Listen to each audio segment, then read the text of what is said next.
They won't be able to kill your forces if they can't see them or can't charge them, so let's talk about using cover to advantage in Warhammer 40k.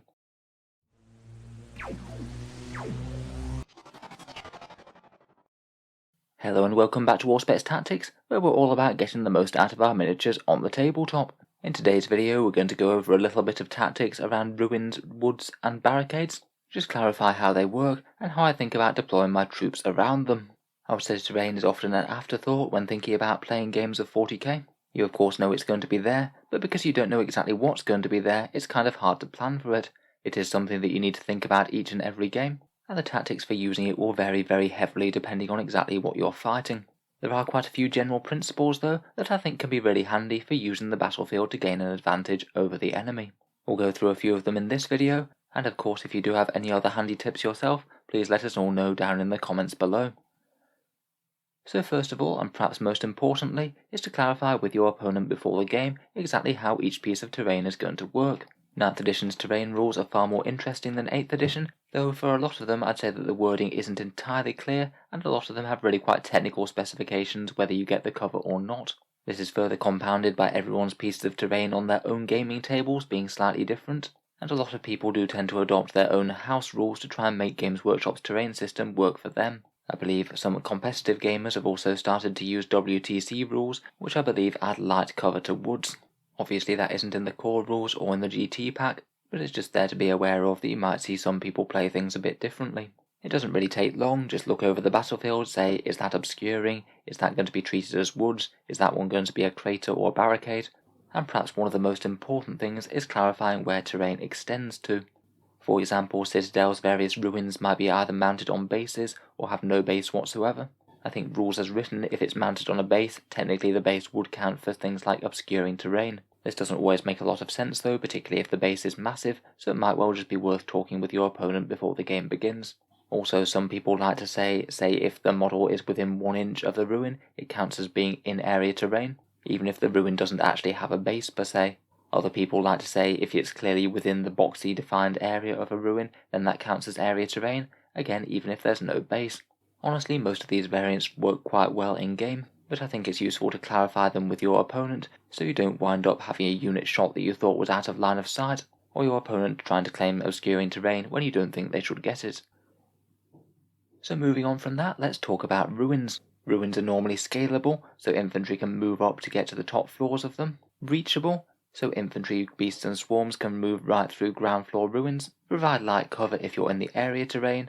Grant defensible for a little bit of extra combat or overwatch power if you're holding them, and perhaps most importantly generally count as obscuring terrain provided they're 5 inches or more in height. Using them to hide your models is one of the most important things that they can do. If you have a couple of big ruins in your deployment zone, you should be able to hide your most important units turn 1 so they're not gunned down if your opponent gets first turn.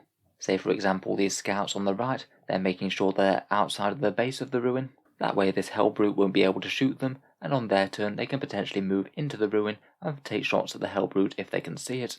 Once they're in there, they'll be gaining light cover, which is pretty nice.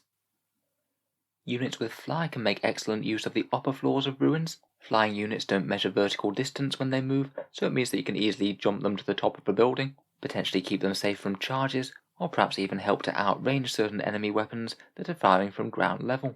Certain units also really like to be deployed in the very tops of ruins, in particular things like snipers that are trying to get a bead on enemy characters. Vindicare assassins are quite a good example.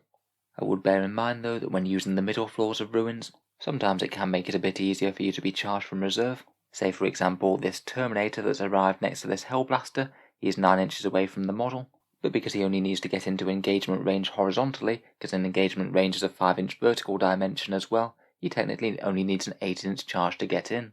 It does mean that if you're screening out deep strikers, it's well worth having models on the ground floor to push back this sort of tactic.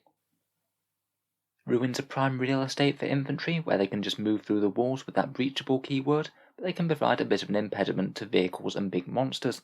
Here we have a Keeper of Secrets that wants to try and get past this scout squad to get to the Repulsor Executioner, but the Space Marine player has been a bit crafty. Those scouts have spread out, so that you're going to struggle to physically get the Keeper of Secrets base in between them and the walls of the ruins. This is actually surprisingly easy to achieve because the models can't go within engagement range of those models at any point during their move. It actually means that the Keeper of Secrets can't move anywhere up to those red lines, which are 1 inches away from the scout squads. It can be quite frustrating for your opponent if one of their big nasties is forced to charge a unit of chaff, rather than an actual threat that it really wants to get its talons into. Finally, with the way engagement range works, ruins can actually be really quite good for breaking enemy charges.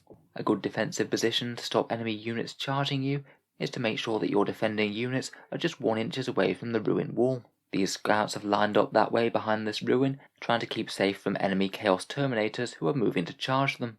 It means that the Chaos Terminators are actually going to really struggle to get within engagement range. There's not quite enough room for their bases to physically fit between the scouts and the ruin wall, so they'd have to deploy outside of it, and that means that they're going to be out of engagement range. Realistically, it means that one of their units is going to have to get all the way to the end of your unit of scouts, and that potentially is going to make the charge much longer. Basically, whenever you've got a troop unit within a ruin, it's well worth adopting this formation, just in case the opponent does want to charge you at some point. Moving on, next we come to woods. These give you dense cover but not light cover, dense cover being the -1 to hit if all of your bases are partially obscured, reachable, meaning that infantry and beasts can move through it, defensible, and difficult ground, the one that gives you -2 inches to your movement and charges. The dense cover rules are actually really quite wordy, and it took me a fair few readings to get them in my head. Basically, dense cover is really easy to get for single big monsters or vehicles, but not all that easy to get for infantry squads. For your squad to be -1 to hit, literally every single model in the unit must have its base at least partially obscured by dense cover. If the scouts in this example want dense cover against this Hellbrute shooting attack, then the 4 on the right will all get it, 2 of them are within, 1's partially within, and 1 is behind. However, because that chap on the left is entirely exposed, and if you drew a line of sight from the left of the Hellbrute's base, then you don't have to draw any line whatsoever through the trees, so it means that entire squad of scouts is going to be hit as normal, with no -1 to hit. On the other hand, it is really easy to get vehicles and monsters to get dense cover. Here we have that Hellbrute spoiled for choice of targets between the various different gladiator tanks. Literally every single one of these will be -1 to hit, even if just the very corner of the model's base or hull strays into dense cover. Technically, you have to draw a line to every single part of the model's base, whether you can even see that part of the model or not. It means that technically you could have a tank parked right in front of woods, and if you leave the back corner straying into those woods, it's always going to be -1 to hit, but will be firing at full accuracy against other things. Basically, if you can take the movement penalty, it's quite a powerful and fairly easy defensive buff to obtain. Finally, when you're using woods or craters or things with a difficult ground special rule can make charges significantly harder to do. They'll make it +2 to charge for any models that have to go through the terrain, so it'll give you a significant chance of your opponent failing that charge. The most important thing is that if you are trying to hold up infantry in dense cover and make charges hard, you need to make sure that they're more than 1 inches away from the edge of it, otherwise your opponent could potentially just move to the outside of that cover and within engagement range and never have to go through it. Because these scouts are now 1.5 inches away from the edge, the Hellbrute is definitely going to have to go through cover if he wants to charge them, so he's not quite as likely to make that charge succeed. In particular, this can be really nasty for countering deep strike charges, say if your opponent is teleporting some Terminators down at you. Normally they'll need a fairly risky 9-inch charge, but that would go up to a very hard to achieve 11-inch charge if the unit is hiding within difficult ground like this. I would bear in mind that difficult ground doesn't count for fly models though, so against some armies it's going to be far more relevant than others. Finally, we get on to barricades. These have the defense line special rule, which allows you to gain cover if you're within 3 inches of them and the opposite side of the line compared with the opponent who's attacking you. It also means that you can fight in melee over them a bit easier. You can make melee attacks even if you're within 2 inches of the enemy rather than 1 inches of engagement range, provided you're fighting from either side of the barricade.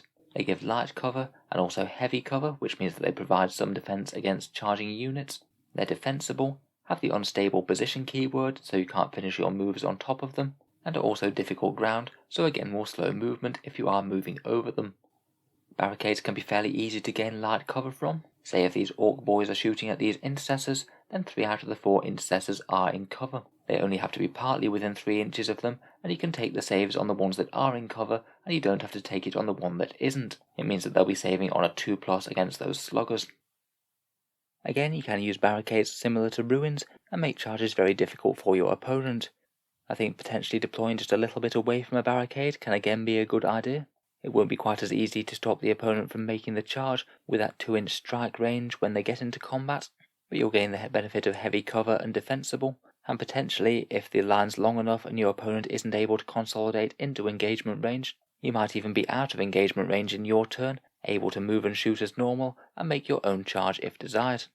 To be honest though, I think that's kind of going to be hard to achieve in reality. Really, it's going to depend a lot more on exactly how the barricades are set up, and the relative position of both yours and the enemy's units. Barricades could certainly be annoying though for any monsters or tanks wanting to charge, and they could help with move blocking them. So anyway, hope you've enjoyed a few ideas about using terrain to the best advantage in 9th edition. As I said, let me know any other tips or tricks that you've picked up down in the comments below. If you'd like to see more videos from Auspex tactics like this, feel free to subscribe to the channel. We'll certainly have plenty more general 40k tactics videos coming. Finally, if you have been enjoying a lot of my videos lately or would like to help keep them coming, I would just like to mention that the channel has a Patreon page which you can find down in the video description below. Making all of these videos does take a fair amount of time, and if you are watching regularly, any support is massively appreciated. Channel patrons do get a fair few advantages, such as seeing certain videos early, regular votes to see what sort of things come next on the channel, and automatic entry to the monthly prize giveaways with the chance to win some really big model kits. If any of that sounds good to you, or you'd just like to help support the channel, then the link is down in the video description below. In any case, a massive thank you for listening, and I'll hope to see you guys next time.